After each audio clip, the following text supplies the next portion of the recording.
got a crazy-ass true story to tell. It could be funny or thrilling or creepy as hell. And when you speak, surely none will make a sound. And the world's going breathless when your true story comes. All right, welcome back to Your Best True Story podcast. FCAT, you're back in the house. You excited? I am. Been waiting all week to get this episode in. Nice. You were saying that you were recovering from a little bit of a cold, though? Yeah, my voice might be a little bit off. Just got one of those flu things happening, so we'll get through it. Yeah, well, as anyone knows that listens to this, we have no standards, so we should be fine. That's good. And just to start off, we've got 4 call-ins this week to go through. And before we get to that, I did want to announce the winner from last month is the guy Rob Kidston, who called in the great white story. Yeah, that guy's interesting. He's the one that dives deep in the oceans all over the world and takes photographs and videos. Yep. I'm actually excited that he won because he does seem like he just came out with that book, so it seems like he'll probably have, some more interesting stories if we can get him to come on the show. I actually haven't notified him yet. I'm going to email him that he's won the 250 with this episode and ask him to come on the show, so hopefully have like an interview show with him sometime this month coming up if he can schedule it. I love it. The deep oceans are, one of the most underexplored areas of our planet. So did we talk about, have you ever scuba dived?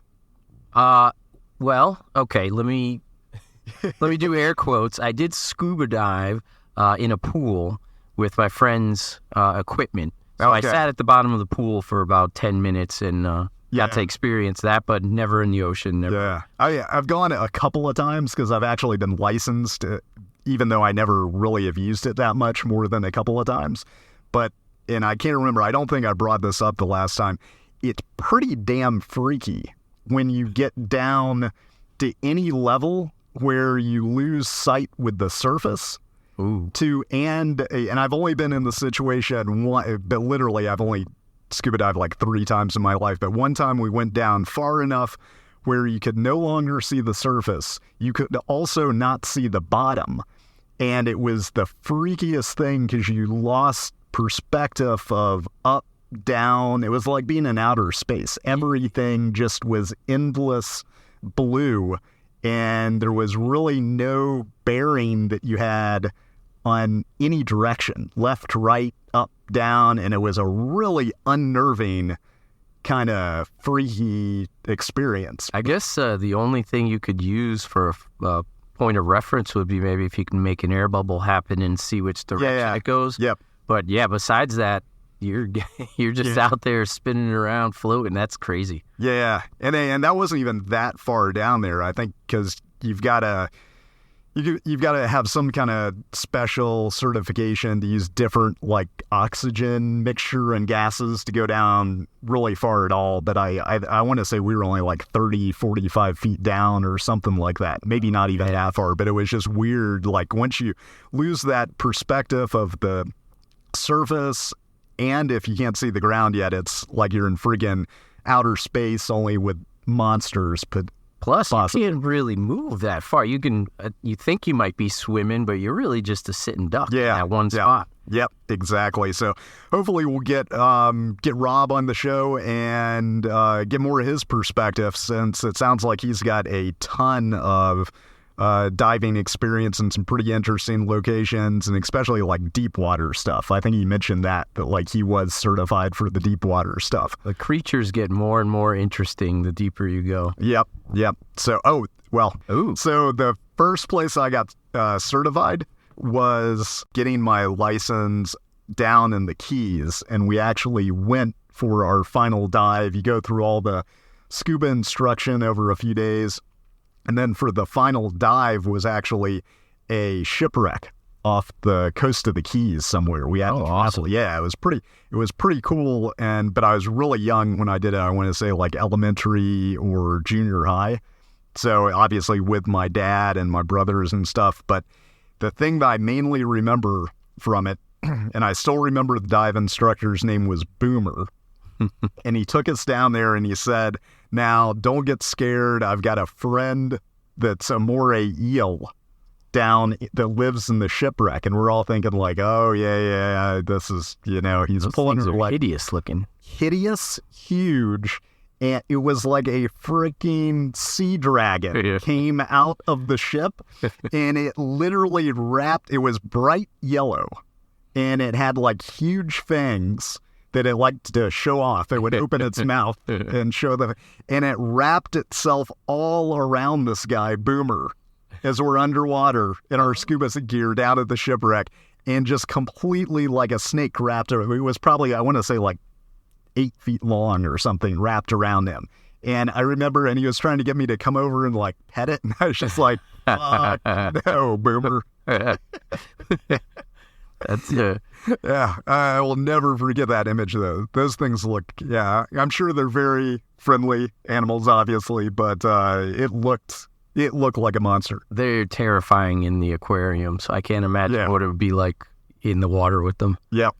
So now getting on to the first phone call. This is going to be kind of a weird phone call that I'm going to get your take, Freddie, on what you think it might be, what might be going on with it, and because I really don't have an answer. But the first phone call is going to be from a girl named Kyla who lives in upstate New York, and I just called this phone call Bird Massacre. Ooh, all right, let's go. Hey guys, my name's Kyla. I love your show. I'm getting into listening to all the episodes and thought I would call in my own story. I live in the upper New York State area around Saratoga Springs, and if you've never been around this area, in the autumn, it's absolutely beautiful, like it would be pictured on a postcard or something. Because all of the trees, there's tons of woods and forest, and all of those trees turn beautiful shades of red and orange and gold, and you can see the rolling mountains in the distance, and it's just absolutely breathtaking. And it's easy to get out of the city into nature very quickly. And my story takes place last fall, right as all the leaves had changed, and there was a lake not too far from where I live that I used to like to drive to and sit out on my yoga mat and meditate, because out at this lake there was like a big grassy area leading up to the lake, the beautiful golden and red trees in the distance, and then even farther back you could see the mountains far off on the horizon. And I used to go there because hardly anyone else was ever there, and it was absolutely so beautiful and peaceful. And so what happened one day that was truly bizarre and strange, and I still don't understand what the explanation for it would be, is that there was a big cloud of birds, of starling, which you can pull up what I'm talking about. It's called a starling murmuration, I believe, which is when you see a huge crowd of starlings all moving in the sky together, kind of in unison. So it looks like a big living black cloud, or maybe an amoeba even swirling and diving, and it's mesmerizing almost, because it's so beautiful but kind of surreal that all of the birds move in sync so much to appear from a little bit of a distance like a living single giant organism. And some of these murmurations, as they call them, have up to 100,000 starlings in them, I believe. I don't think that this one that I saw that afternoon had that many.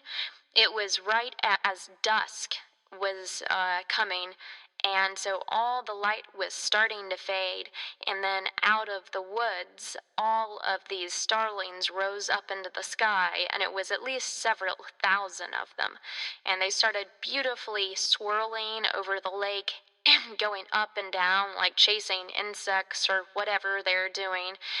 And I was breathing deeply and just watching them, kind of thinking it was beautiful and amazing that they were there sharing the meditative moment with me, when off in the distance, towards those rolling mountains you can see on the horizon, I heard a boom, sort of like a single clap of thunder, but it was strange in the fact that it was just the one deep resonant boom from far out on the horizon. So it wasn't natural made, I don't think, but within probably 2 to 3 seconds of hearing the boom, then all of the starlings over the lake, thousands of them, just began dropping from the sky straight down into the lake dead.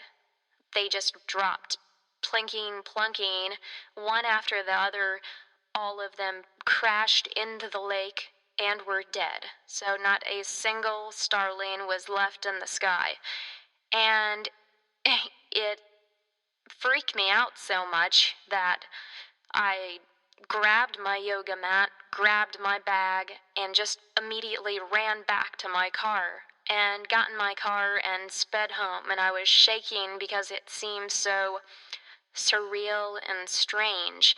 And I watched the news all that night. I kept on looking online, but there never was a news story about the boom, the noise, or the birds dying.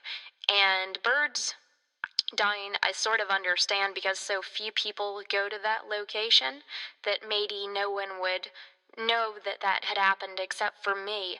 But it seems like the boom was so loud that somebody else would have heard it and reported it.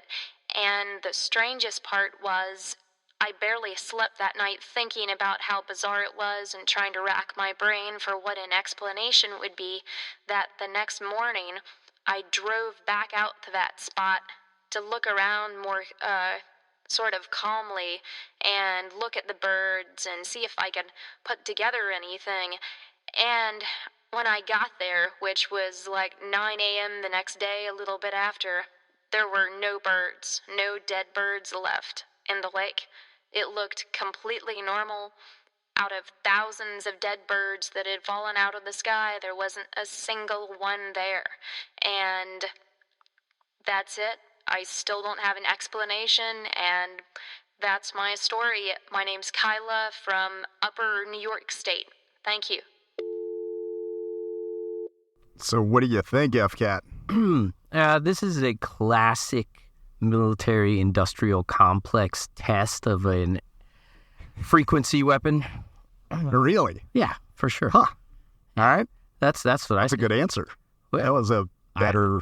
yeah. Before we get into that, let's talk about these groups of flying birds. I can't walk with my toddler in a grocery store without him weaving in between my legs and tripping me up. So I can't even under any circumstance imagine how 100,000 of these birds or fish manage to just seamlessly turn on a dime. Yeah. You know, that just amazes me in general first because, you know, thinking about the first part of her story, and I'm like, yes, that's right. They don't run into each other. No, it is pretty amazing. Like, I've seen nowhere like that many at one time. Like, I don't think like 100,000 or something, but groups of, I think crows maybe do it also, or maybe not. Maybe it's always, I don't know birds well enough to know which are which, but I've seen that before, like a cloud of birds. And yeah, you're right. It's freaking amazing. They don't run into each other, apparently. They somehow all know what they're doing and where they're going. They systematically turn when they should turn. Like, it's not even they all turn at the same time. They sort of like you're going around a corner. When it's your turn to get to the corner, then you turn. Yeah. Then you, like a snake, you know, part of its turning at a different part than the other. Yeah. And it's all seamlessly executed, though. That seems like definitely an argument for me that there's different ways that you can communicate, and animals might have the ability to communicate in ways that we don't understand completely. Yeah. Like through, sonar as an example, but something that might not even be sonar, but some other, like, where they're putting out vibrations. Telepathy. Yeah, something that they basically, sort of the same concept maybe as the way that birds often know how to travel like huge distances and go back to the same place, or travel certain pathways, which I think whales do as well. Yeah. That they're picking up on some kind of like Magnetic fields. magnetic fields or something like that of the Earth. Yeah. So maybe they have a special, maybe they can also somehow use that to actually communicate, or not maybe in the way that we think of communication, but they have like, that magnetic. Yeah, it's got to be seamless, like back of the brain operation where you're just operating, in group formation. Yeah. Just sort of like links you in, and, imagine we all had self-driving Teslas and they all talked to each other on the road and maneuvered where they need to go. That's what the communists want for us. To be a seamless, beautiful mass. Oh, I just watched a video earlier today, and I think it was Japan, and they were just commenting on, hey, look at all of these workers. They all walk to work silently. Nobody runs into each other, and nobody talks. And they were saying that like it was an awesome thing. Well, that's what I commented. I'm like, wow, what a perfect worker society. Congratulations. Congratulations. No one has a soul or a will to live. They're in perfect order. But they move perfectly. They move seamlessly, perfectly, silently to their jobs to exchange their life energy for IOUs. It's fantastic. Before we get off of the communication thing with animals, have you ever heard of which I don't put a lot of stock in this, but people that believe in, lots of people that believe in Bigfoot think big feet can create something called infrasound. Okay. Have you ever heard of that? It's like that they can use as... So it's like a seeing but not echolocation. Yeah, no, but it's like, because people that claim to have seen Bigfoot, they will lots of times like say they almost are paralyzed. Oh, okay. And feel like a freeze kind of effect. Uh-huh. And the theory behind it is that the Bigfoot can put out a thing called infrasound that I believe sort of shuts down your... Jamming. Yeah, jamming your nervous system or something that they might even use to, confuse you to get away. Why they're so hard to... Well, the defense mechanisms of animals is hilarious. Yeah. Some of them, they fall over fainting. Some of them, they squeeze out like liquid and just kind of shit themselves. Some of them, like octopus. Have you ever seen in the camouflage octopus? Oh, along with the ink. Along with the ink. But yeah, the camouflaging is nuts. The things that they're a whole nother subject. No, they're probably aliens. Well, yes. Yeah. They're a whole nother, not species, because that's not the right word. They're just a whole nother level. Oh, yeah. Yeah. And that would make sense to me that octopi came from outer space or something, because they seem so different. And they came from a different origination point than we did somehow. But getting back to the bird story, then the cleanup is another, I think, would be telltale sign of a military exercise. So what do you think the boom? Because when I was looking into this, there is actually a tremendous amount of people for probably the past decade that have reported weird noises. And they seem to pop up like you'll actually have multiple people in one city say they heard an unexplained boom, humming, like mechanical sort of hum is another one. Well, you got the Havana syndrome thing where they use frequency weapons on office buildings and stuff. Yep. Everybody gets headaches and vomiting and brain fog. And, then they do have crowd control weapons at the same time that make you feel like you're on fire, or all using frequency. Yeah. So I don't know. So what do you think that is? That's a military test? Sure. Well, Yeah. I mean, they could have been. I don't think specifically they would be targeting the birds, because that's kind of random to, that's a lot of preparation to have 100,000 birds in a specific area of the sky. But maybe it's an after effect of something else that they were testing that ended up, they're like, oh, we got to clean this mess up. Yeah. So. Have you ever heard of the HAARP weather Yes. thing? Yeah. I assumed you had. I don't know a ton about it, but I figured you would. Classic weather manipulation technology. Yeah. Nothing big. They've been doing it for 50, 60, 70 years. I think the HAARP thing, the theory, some of the noises are attributed to that, I think. Yeah, it could be. It's just frequencies, and then what we can perceive, it might get into the range. We can't perceive anything. We're like little blind animals running around in this existence. We have like a little sliver of what we think we can see and what we think we can hear. And, every once in a while, something happening kind of gets into that zone for a second, and we're like, whoa, what was that? But probably there's a whole bunch more going on that we really know. So, well, yeah. The sound thing definitely, like, it doesn't seem like anyone ever gets like a firm answer.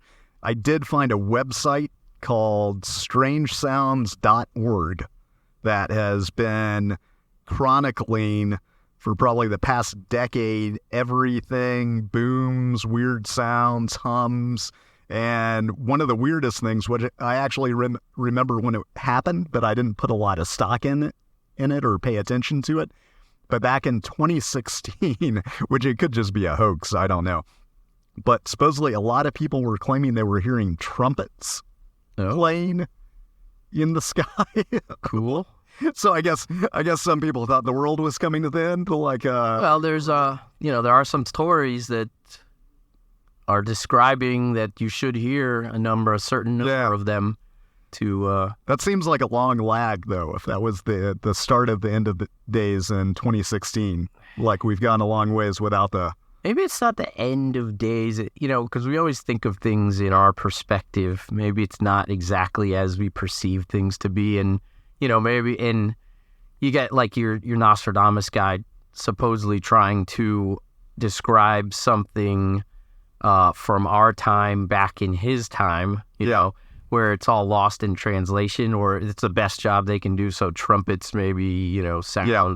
Maybe they're trying to tell you something. Maybe the hieroglyphics in the Egyptian formations, where they're showing you spaceships and trumpet things and people wearing eye-fit bracelets and stuff. Maybe we're all back on course of we're exactly supposed to be. There's Egyptian hieroglyphics that show eye-fit bracelets. Oh, yeah. They got ones where they show you sort of what was going on with the COVID, where they're shoving those long, utensils up your nose, like holding your chin, holding the utensil right up your nose. There's a bunch of those carved into the wall. So, it's a... That's good. You're a wealth of information, Freddie.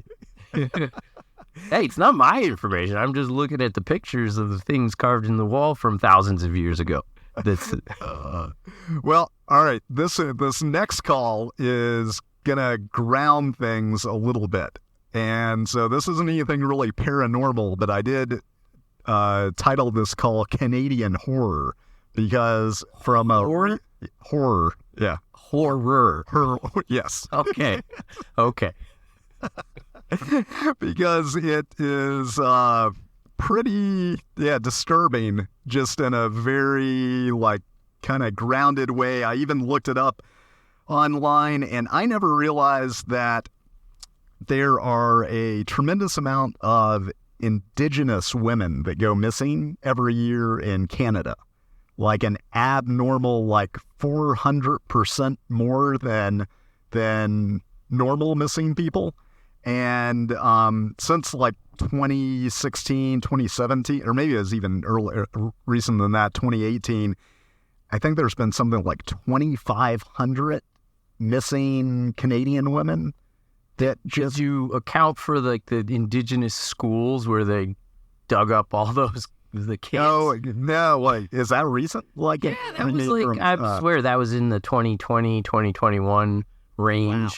Where they're like, oh yeah, hey, by the way, here's a bunch of indigenous schools and they got 400 dead kids buried. Yeah. Or, that's awful. Things missing from them. And so. Well, I'm going to definitely put a link to, there's a couple of websites that I found about this that I'll put a link in the show notes to that are just about this phenomenon, because it seems like we're in the United States, so we don't really have a good perspective of what's going on in Canada, but it seems to be a bigger issue than at least anybody knows about here.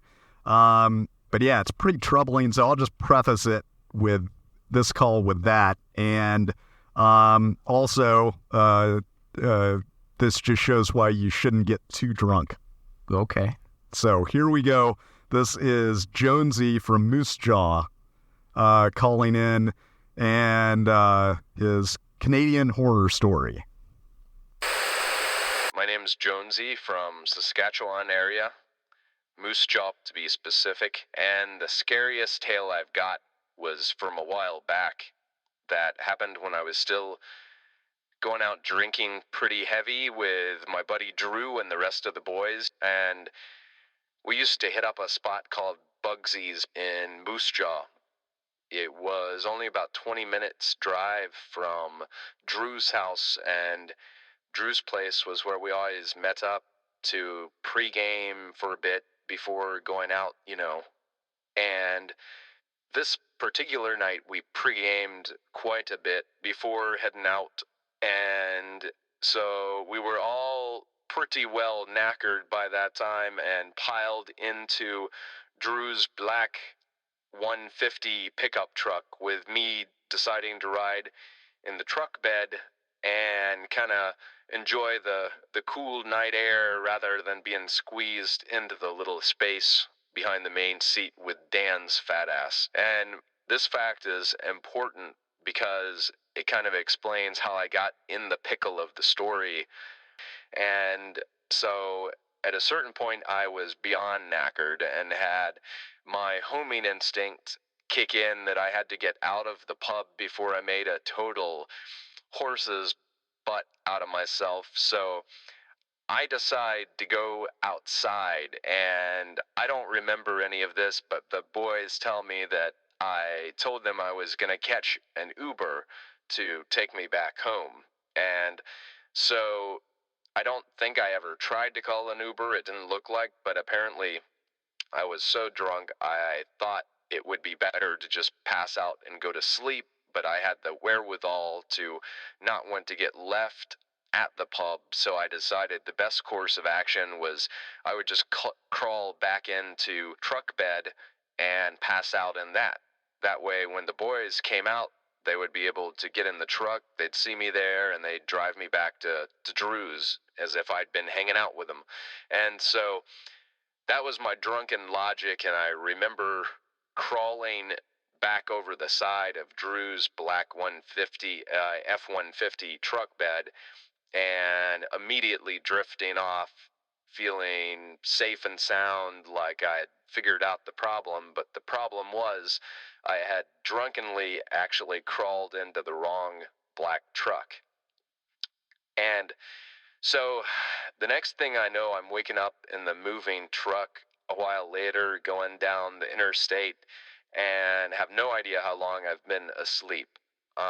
It must have at least been over an hour, though, because I could already see signs on the highway that were telling me that we were on the way to Medicine Hat. And Medicine Hat is about 3 hours away from Moose Jaw, but we were like probably almost halfway at that point. And that's when my brain starts working through the alcohol fuzz, and my heart starts skipping a beat, realizing that I must be in the wrong freaking truck, you know? So, and am able to peek up over the cab window, and I barely peep through before I immediately confirm that that's not Drew and the other boys at all in the cab, and in fact it appears to be two pretty rough-looking, big old bearded boys that probably don't take too kindly to jokes or random fellas stowing away in the rig. So I I drop back down, panicked, and start running through all the different scenarios. Like I could knock on the window and admit that I'm back there and ask for their help. But what I decided to do was take the most cautious step, which is a step to not do anything, just with the idea that hopefully they'll be pulling over at some point, hopefully maybe to a gas station, and if that happens, I can jump out and skedaddle. And only Lady Luck was absolutely not shining on me, and instead of me mercifully sneaking away once they stopped, we kept driving for at least a half hour more. It seemed to go on just forever, with me hunkered down, my heart beating, getting farther and farther away from Moose Jaw with every passing mile. Eventually, as we passed a little dirtwater town I've heard of before called Maple Creek, they ended up taking an exit, and I think that whole area is like a kind of dairy farming or farming type area. And so once they took the exit, they didn't actually go to Maple Creek town, but started driving up some smaller roads, and those smaller roads got smaller and smaller until eventually we're bumping and bouncing over a dirt road in the middle of nowhere, with all I can see is there's no road lights anymore, just a few stars above and the moonlight, and occasionally trees passing on either side. And so my brain starts to panic, thinking of every worst case scenario, like what if these fellas turn out to be like serial killers that are gonna rape me and then barbecue me for dinner or something. And so here's where you're probably thinking there's gonna be a good twist to the story, and maybe something funny happens, like it turns out I know them, or it's a prank orchestrated by Drew and the boys, or maybe these fellas turn out to be great guys and now are my new best friends and drive me all the way back to Moose Jaw. Well, you'd be 100% wrong on that one, bucko, because although I'm not positive if they could be classified as bona fide serial killers, what happened once the truck stopped was a whole heap of nasty, messed up stuff that it still gives me nightmares sometimes. So the two big old boys stop the truck and get out on either side, and praise be to the Almighty, they don't look back. So luckily, I think they may have been sipping on a bottle of rye as they were making the long drive, so they weren't on the top of their game, so to speak, when they got out of the truck, and seemed to both be stumbling and slurring a little bit as they stumbled up towards this dilapidated ranch house that they had parked next to about 50 meters away. And one of the fellas, he turns, because I'm peeping over the side of the truck bed, and I see him turn and start to walk to two big shipping containers, like the kind of containers you'd see on a big freighter being offloaded somewhere. There's two of those things, big metal, steel, completely enclosed shipping containers. And the one fella starts to walk towards them, and the other fella says, "Hey now, no need to do that. They ain't gonna die overnight." And the one stops, shrugs, turns back towards the house, starts walking. Then they go inside the kind of dilapidated house, and as soon as the screen door bangs shut, then I kind of twist over the edge of the truck bed as stand as skinny and down in the darkness as I can and drop over the truck back to the side away from the house, and I'm crouching down. And so I think I start to look around to get my bearings, and I am in the middle of nowhere, up a dirt road with nothing but like probably a half mile of open fields in every direction, with the lights coming on in that crappy house, with the light showing that there's a big open, not open, but a big wide window in the living room that looks right out on the direction of the truck and the dirt road leading back to the only direction that I can know that there is potentially any civilization.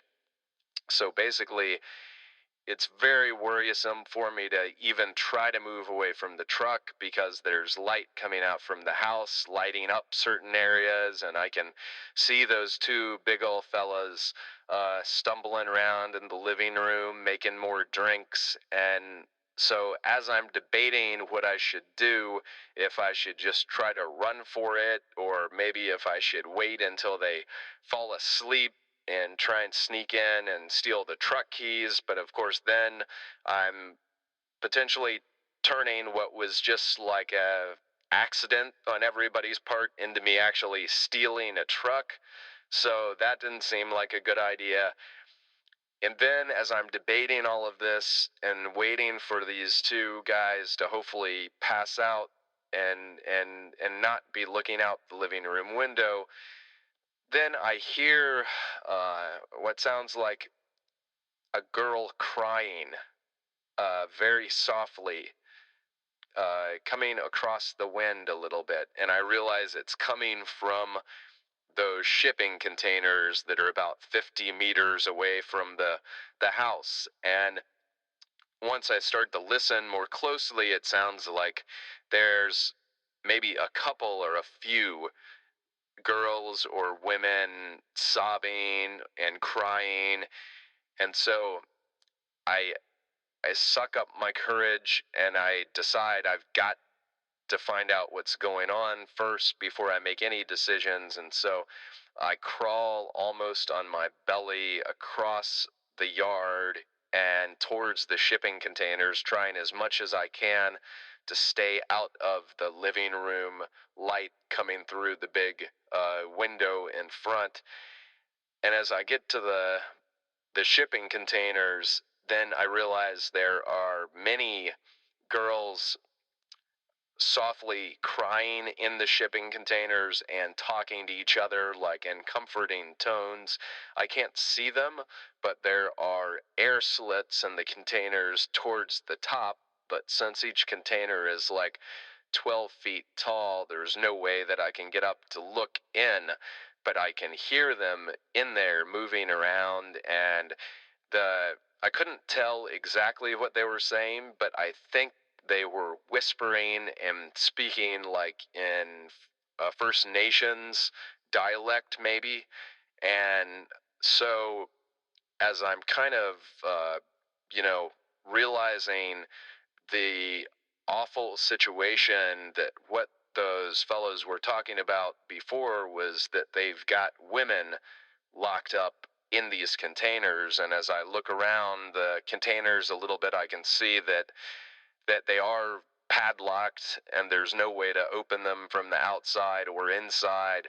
And as I'm doing this, then as I go around one side of the first container, I'm crouched down and I stumble over something and almost fall on my face. And so that was the point that it almost became overwhelming to me, and I sort of panicked. And looking back on it, I wish I had been more heroic and calmer and known what to do to actually make sure those women were okay. But I didn't. And before you judge me, please just realize you weren't in the situation, and it was who knows what you would have done either. But basically, I panicked and I just started to run back in the direction up the dirt road. And I guess because I had to run right through the light that was shining out of the living room window, I guess something the Almighty was watching over me to some degree, because they didn't come out after me. Apparently, they just didn't happen to be looking out that way as I ran up the dirt road. And I ran faster than I ever ran in high school track. I ran faster and farther and quicker than I ever had before, and it seemed within a couple minutes I had gone from the dirt road to another road that was paved, and then I saw what looked to be town lights in the far distance, so I cut through woods in case they did decide to follow me, and then came on another road, so I wasn't even sure where I was going, but my heart was beating out of my chest, and I was just running to get as far away from there as I could. And luckily, about that time, an older couple in a sedan came by, and I guess I was waving at them, but something in my panicked look, they decided I was more pitiful than dangerous, I guess, so they let me in, believe it or not. And I told them what was happening, and they actually drove me all the way to the Medicine Hat police station, which was the biggest, closest town that would have police station that I could report this to. And I did, and I told them everything at the police station and went into details. Unfortunately, I couldn't, because I didn't know the area. I didn't know how to tell them to get back to where I was, because I didn't really know where I was, and I ran up and down so many roads and through the woods that I really couldn't give them good directions.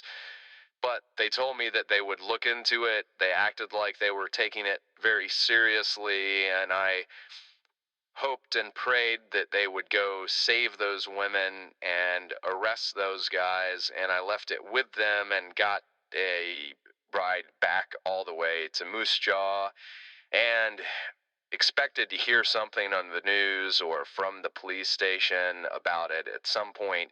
A call never came from them, and so eventually, several days later, I call the Medicine Hat police station to ask for an update on it to see if they had found them. Unfortunately, they just said they couldn't find the record of the report that I made.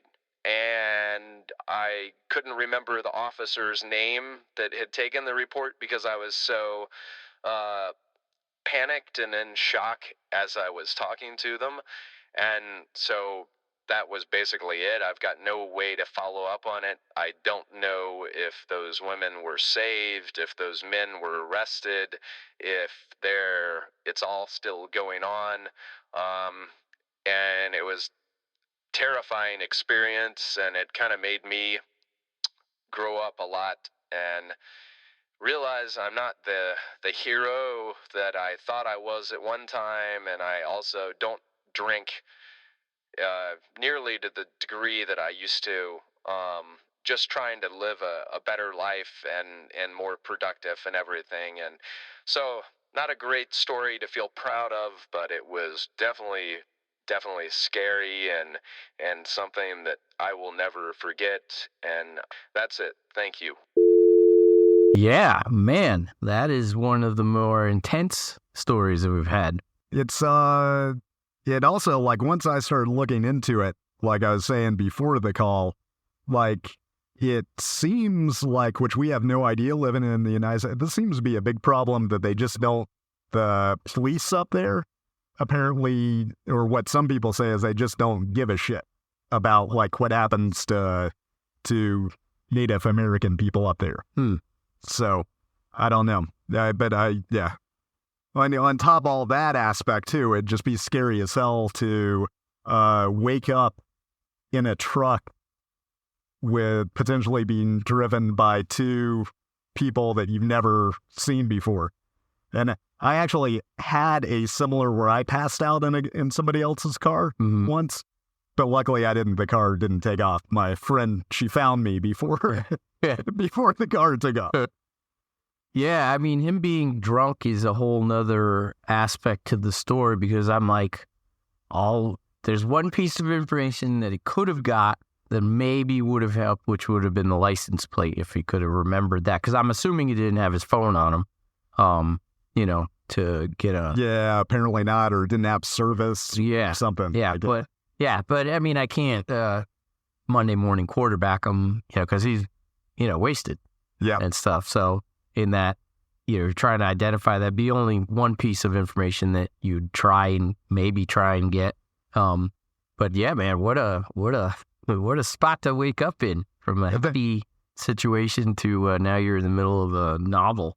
Yep, and it sounds like, I guess, it'd be pretty. I guess he kind of freaked out upon realizing there were people in the shipping container or storage shed or whatever it was. Yeah, he was totally freaking out because, if you're inside a house and the lights are on, it's very hard to see outside the windows. Yeah. Like, if the yard has, like, motion-activated floodlights or something, that's different. But if you've ever been in a house and it's very light inside and very dark outside, you just see your own reflection, basically, in the window. So he's just in a freaking, he's freaking out in his head.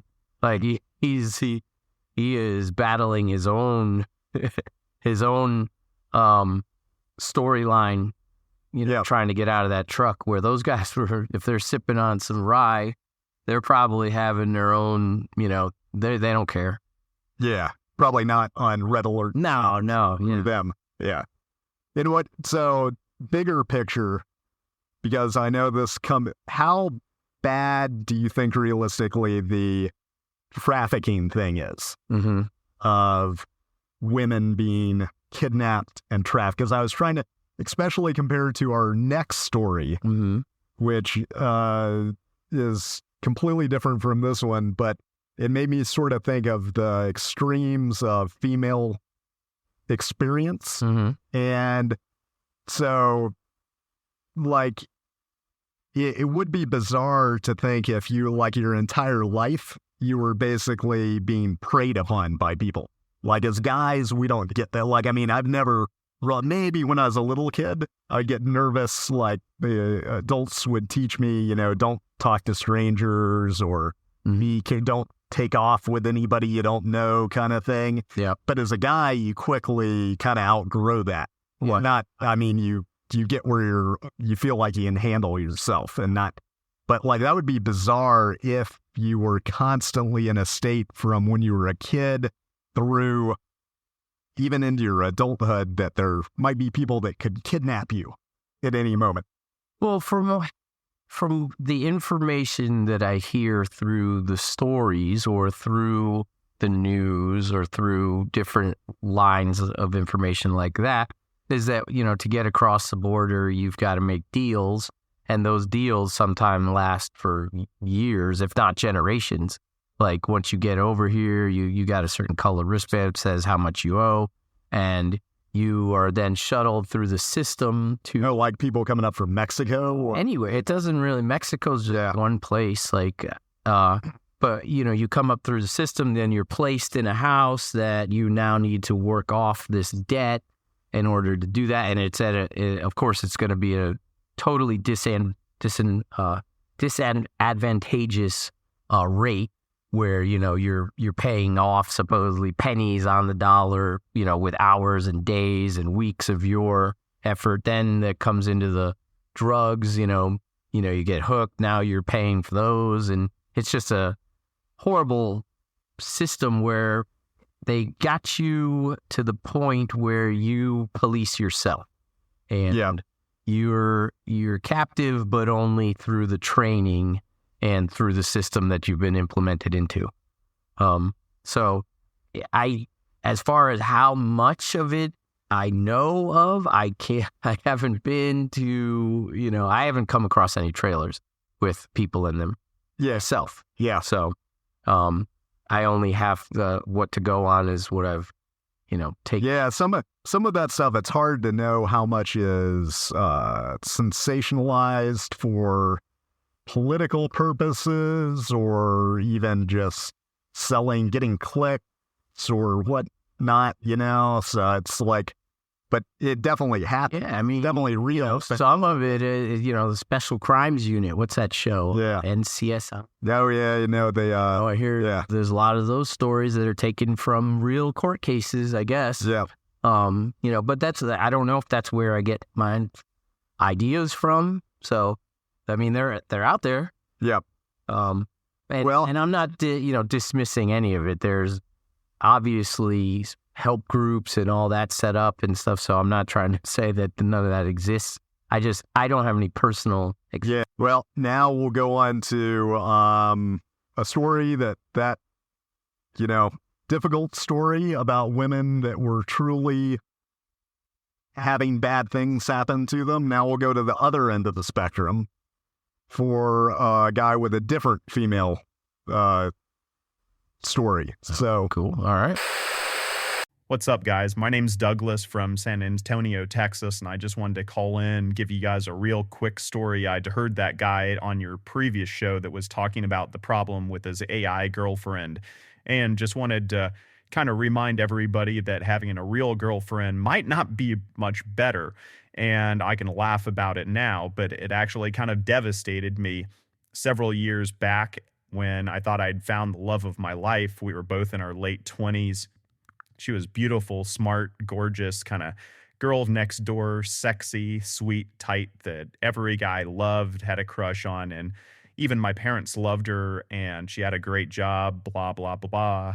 She was my best friend and inspired me to be the best type of guy I can be, to be her husband as well as a father to our kids. She was like, not only had a great job, but she was a part-time yoga instructor. So always was in shape and talked about spirituality and karma and being good to other people. Sort of a perfect woman, you would think. The only minor complaint that I ever had with her is how much time she spent on her phone. She had like every phone app you can imagine, everything from Facebook to Insta to Discord to Snapchat to Telegram, even the ones I didn't, even know about or care to find out about. She had everything and anything, and she was constantly on the phone. But you know how that goes. If you're anybody in your 20s or 30s trying to get a girl to not be on her phone, is basically the conversation quickly devolves into that you're being controlling or insecure or abusive or something, and why don't you trust her?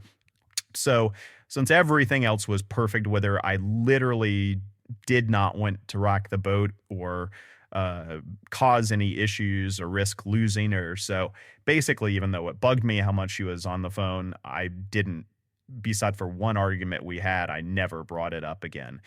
And so, long story short, the business that she had was supposed to be that she was like a social media and Instagram model coordinator, meaning that she was trying to get an agency up off the ground that coordinated photo shoots for Instagram, social media models, stuff like that, which of course also justified why she was on those apps so much. And she always had plenty of money. I didn't even realize at the time actually how much money she had, but it wasn't like she was looking for me for money. So it sounded like everything with her business was legit and going well. And that caused her to probably twice a month, I would say, 2 weekends out of month, she would travel to different locations to coordinate these shoots and photo shoots. And so anyway, eventually one of her girlfriends, who is drunk at a party that we're having for our engagement, spills the beans, that at least partially she tells me what's going on. That my girlfriend, my fiance, is actually basically a high-priced call girl. She doesn't have that social media modeling agency that she claims to. What she's doing those 2 weekends a month she leaves is she's flying all around the world, from Paris to Vegas to Dubai, especially the Middle East a lot, to go and sleep with really rich men for a lot of money. And again, I've recovered a lot from this. At the time, it was absolutely devastating, and especially what she put me through, because we were together for another 6 months after that with her denying all of it. And I only found out the truth by talking to my dad, and my dad getting his friend who used to work in law enforcement and is a private investigator now to install an app on her, a virus on her phone that pulled the messages off of those apps, where unfortunately it was all true. She was flying to Dubai, Vegas, various places, and making sometimes multiple tens of thousands of dollars in a single weekend for sleeping with one guy or multiple guys. And obviously I was completely devastated, crushed by the whole thing. But the two things that shocked me the most from it all was, one, that still to this day, she denies it. And she even made up stories about me being abusive to her. And the second thing is, probably half of the people we know side with her and basically say that what she was doing wasn't that bad, and that I am abusive and controlling, which blows me away. Both of those, that there's no resolution, there's no eventual facts that we're all agreeing on, and there's no apology from her or admitting that she did anything wrong. And so that's my story, just to tell that guy that had an AI girlfriend. It doesn't get any better sometimes with real women. I will say that I think I'm not a very trustworthy, good girl now that I'm in a solid relationship with. But what most people don't understand is, when something like that happens to you, once the trust is broken, now I'm screwed up as far as trusting people. And like when my current girlfriend, whenever I see her get on the phone and is messaging people that I don't know, it's like I've got almost a PTSD reaction to it, of fear and just not having the trust for her because of what the other girl did.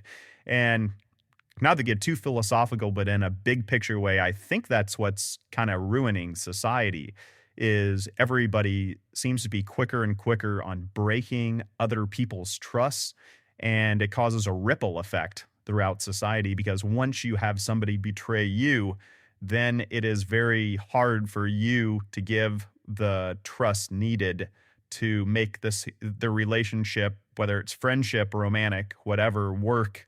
It's very hard to make that a good relationship going forward if your trust has been ruined by somebody. So anyway, I just thought I'd call in and share this story as well, to go with the guy from the AI girlfriend problems. Thanks. So that's the spectrum. You got women that are actually being taken advantage of, and then that girl, probably the high-priced Dubai hooker, she probably thinks or claims she's getting taken advantage of all the time. Clarify for me, was he married to her and had a kid, or? I think engaged. No, I think he just meant they were talking about planning on having kids. Oh, okay. All right. Yeah. Because I was going to, like, even if you don't know if they're rich, there will be signs, that she's getting some money from somewhere. Like, well, but that's the thing with, like, it sort of makes sense if, and this actually, I had heard of a similar story to this, and did research to find it from a few years ago. Well, first of all, I went on Reddit, because I always go on Reddit to check how much stuff like this is happening, or people. Yeah. And there's tons of people that are finding out their girlfriends are not only models of with OnlyFans. The Dubai thing, and I might be using the wrong terminology, but it's really, I think they're called portalette girls or something. Portalette, like right, the toilet. Yes, porta potty girls. Some kind of version of that where these super ultra mega wealthy, guys. Yeah. Call over for, attractive American women to go over there, and they do all sorts of the dirtiest stuff to them, but they pay for it. Yeah, they pay for that privilege. And I might be using the wrong catchphrase but there's definitely I forget what it's called, but there's a version of that. Well, and I'll show you this. Unfortunately, people obviously listening can't see it, but just so you can see her. This is kind of a famous one that happened a couple of years ago. The Secret Life of Miss USA, Regina Turner, and how she was a high-price prostitute. And her husband, who was a successful neurosurgeon, found out about it. That she was one of those chicks going over to Dubai and basically, doing stuff for rich guys in Dubai, and she was Miss USA, and would go over there claiming she was on a business trip, and then there's that, and then even like the number of people on Reddit that would finding out that their girlfriend has like an OnlyFans, or is doing some sort of version of porn is just through the roof. And the funny thing is that all of this debauchery and all of this untrust and all of this behind the back stuff is all done for fictitious money. Yeah. Like fictitious money. Well, and it is bad because I've thought a lot about that. I mean, it's just so like people completely sell out. Yeah.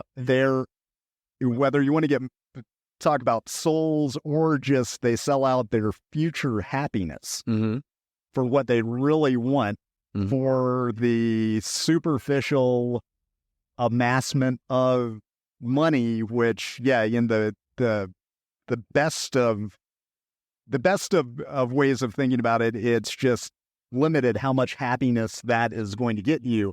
But then, seashells. Yeah. They're doing this for a pile of seashells. Well, it's all essence. In essence.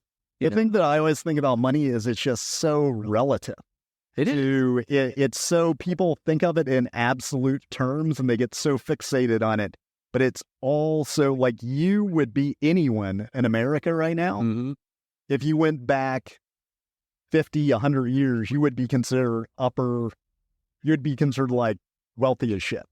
Because you live in a air-conditioned house with plumbing, with entertainment nonstop. That's part of the trap, Jim, is the conveniences. Yeah. That's the trap. That's the thing that always fascinates me about human nature is everybody thinks money is the answer, but there's literally, if you look through all of history there's no amount that will ever satisfy. It's like quicksand. Yeah. It's just because, if you flash back 100 years, you would have more than anyone. Just the average person would have more than anyone. You would be living in more opulence, have more convenience, more entertainment, but you still want more. It's not going to be the answers to your problems are still going to be there and probably magnified at some point by money in the end. You might appear on Instagram to be happy. You might appear to go to Dubai and do fun things. And I don't know what's happening on the inside of those skulls. Are they at peace? Are they happy? I don't think so. Probably not. Yeah. Especially if they're like in a camel orgy or whatever goes on over there. Yeah.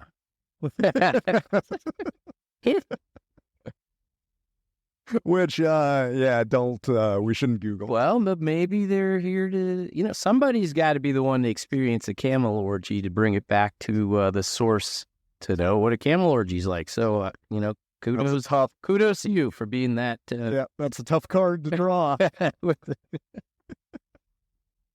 So I'm not going to judge.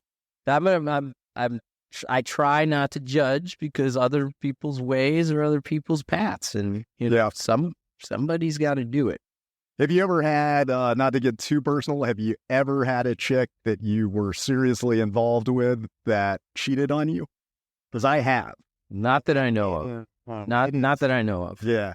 It is, one thing you mentioned in that is it is bewildering also the way society evolves to talk and believe certain things. And it's amazing how much society will make excuses for a woman cheating and not for a man. But even if you're the one that gets cheated on, lots of times the conversation will be, well, why weren't you a better boyfriend or husband or whatever? Why did you drive her to cheat? Well, yeah, there's lots of dynamics going on between men and women, between age. There's a breakdown of a lot of different things happening in society. Oh, yeah. Now, where if you take a story and flip it, it's going to be judged completely different from one angle versus another angle. And that's a whole other show we could do.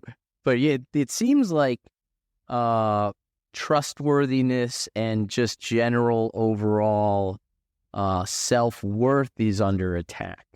Yep. And I think that is absolutely correlated to social media. The rise of, because both from, you got to think from, well, the self-esteem part is kind of obvious because people then see things they're comparing themselves to that might not even be real, but they're constantly reminded of things that make them think of their imperfections. But then from dating, both from male and female perspective, I think it's just somehow the advent of dating apps, social media apps, all of that makes it so easy or such a realistic option. Well, realistic might not be the right word. It seems like an option that you can always switch to somebody better. Mm-hmm. And all the bars that have been placed for you to achieve, some of them are not achievable. Some of them are real. You're fighting against filters now. You're fighting against AI. You're fighting against men who are women. You're fighting against, you're battling against this, and then you're putting your own self-worth on the table and judging it against all of these artificial constructs. Yep. Yeah. And constantly, and the difficulty with a real lasting relationship is you got to go through different ups and downs and challenges to actually build that deeper and deeper trust in team thinking, partnership. Yep. And nowadays, it doesn't seem like anything in society is designed. Everything's throwaway and immediate. Microwave. Yeah, because it's easier to find somebody else than to have that awkward conversation with the person. Mm-hmm. So even if that person that you think you're switching to doesn't even exist, or they're way less great than what you think they are through social media or apps, you still... Lots of people will make that decision rather than having a difficult conversation or trying to stick it out with another person. That's true. Yeah, so yet another sign that technology is destroying us, Freddie. It's got to come full circle at some point. Yep. Just hold on. Hold on. So we might actually have to cut it off early, I realize, and not have the fourth phone call, but make it up on the next episode because the equipment is getting low. Uh-oh. Yep, Freddie, we might be getting shut down here. Technology is jamming you, Chip. Yep, jamming me again. So I did want to try and encourage everybody to call in more stories and make sure to vote for, at the first week of every month, you can vote on the prior month. And Rob, the guy that won it this time, he did it the right way, Freddie. Yeah. He spread the word, and a bunch of people started voting for him, which is why I won. So it's the game can be rigged. Oh, he got his what plan. I would like to, I would like to encourage people. You can call in a mediocre story and still win. Good. So hopefully we'll keep on getting more stories in, and we'll get Rob on the show here in the next couple of weeks. And somebody new is going to win $250 this month. So call in the story and please share the show to anyone that you think might be interested. And thanks a lot. We will talk to you next week. Please keep in mind that Your Best True Story podcast cannot attest to the veracity of any story contained within. Therefore, we strongly recommend you seek second opinions before leaving your job to hunt Bigfoot, leaving your spouse because they may be a secret lizard alien, ingesting large amounts of hallucinogenics to travel to other dimensions, robbing banks, summoning demons, or participating in large numbers of orgies. The Your Best True Story podcast takes no responsibility if you are bitten by a werewolf, audited by the IRS, or develop You eczema. got a crazy ass true story to tell. It could be funny or thrilling or creepy as hell. And when you speak, surely none will make a sound. And the world's going breathless when your true story comes around. Oh, hear the crazy bullshit flying. Just one more maybe true story before we're dying. Yet be warned, surely not all stories will be treated the same. So don't blame us if your tale about grandma's cookies is lame. The only way to ensure you could possibly win a buck is to make sure that story of yours don't suck. So instead of yawns, go ahead and tell us how that Bigfoot or werewolf drowned, and then hear the world go breathless when your true story comes around.